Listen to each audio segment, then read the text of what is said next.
Right now, as you're sitting there, a single pregnant bedbug that crawled into your luggage at a hotel or hitched a ride on a bus is already starting a clock that ends with you losing about $2,500. It's not just a nuisance, it's a math problem. They can lay 500 eggs in a lifetime, and those eggs are essentially armored against almost every spray you can buy at a hardware store. I've seen people spend their entire savings on 3 different rounds of professional exterminators only for the crawling to start again 2 weeks later because the industry's little secret is that these bugs have literally evolved a thicker shell to survive the toxins we've been using since the 90s.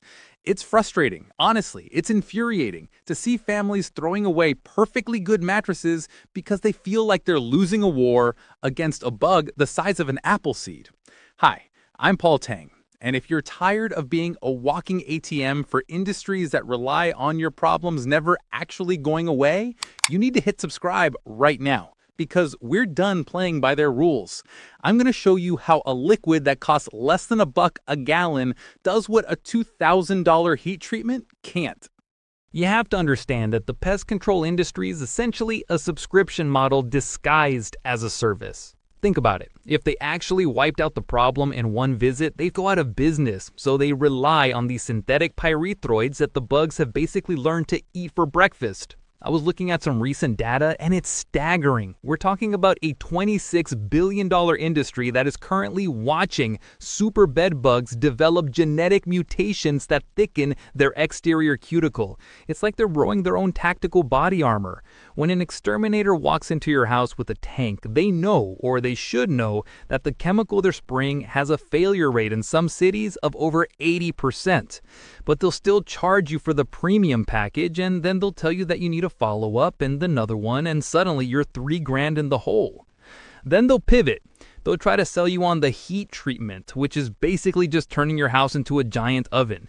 Sure, it works, but the markup is insane. They're charging you for the electricity and the rental of a heater they've already paid off 1,000 times, all while you're living out of trash bags and sleeping on the floor. It's a Goliath that feeds on the fact that you're desperate and itchy. But here's where the logic shifts, and this is the part that actually gets me excited because it's so stupidly simple. See, these bugs aren't invincible. They're just chemically resistant. They still have to follow the laws of physics.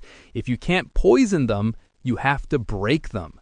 Physically, I'm talking about a mechanism that works like microscopic shards of glass. Actually, let me rephrase that. It's more like a moisture vacuum. There's this stuff called amorphous silica gel. Not the cheap, grainy dust you see in the gardening section. That's different. That's diatomaceous earth, and it's honestly kind of a mess to work with and takes way too long to work.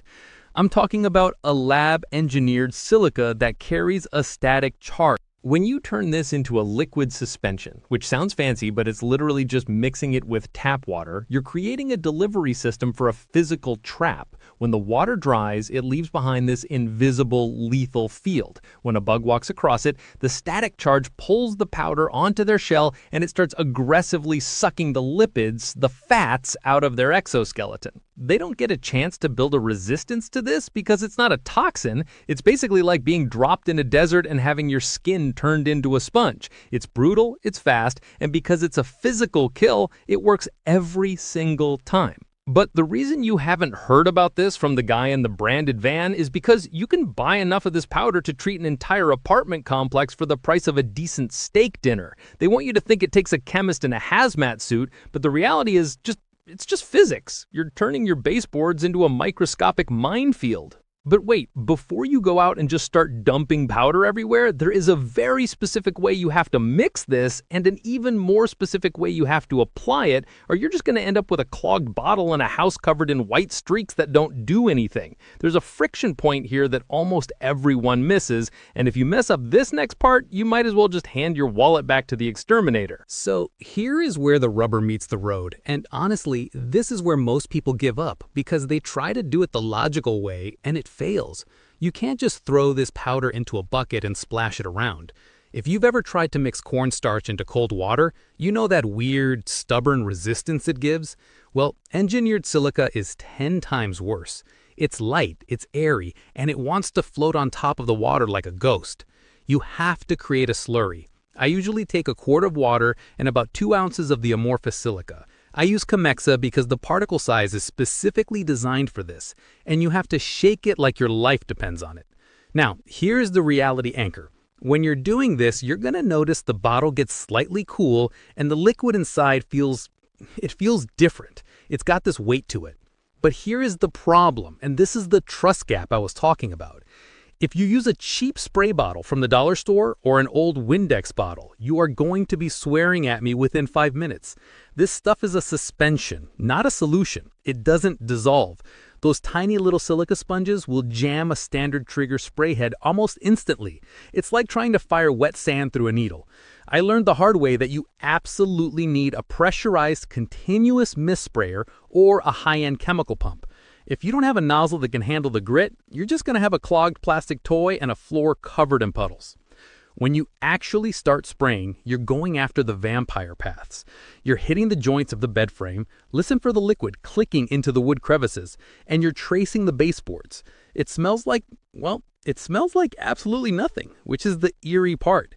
It just looks like you're misting your room with water, but as that water evaporates, and it takes about 15 to 20 minutes depending on the humidity, you'll see this very faint, almost ghostly white frost appear. If it looks like a thick coat of paint, you've used too much. You want it invisible.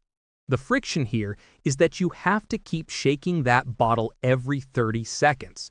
If you stop to move a chair and don't shake it before the next spray, the silica settles at the bottom and you're just spraying useless water. It's a bit of a workout and your forearms will probably be burning by the time you finish the second bedroom, but that's the price of a permanent fix. You're building a perimeter.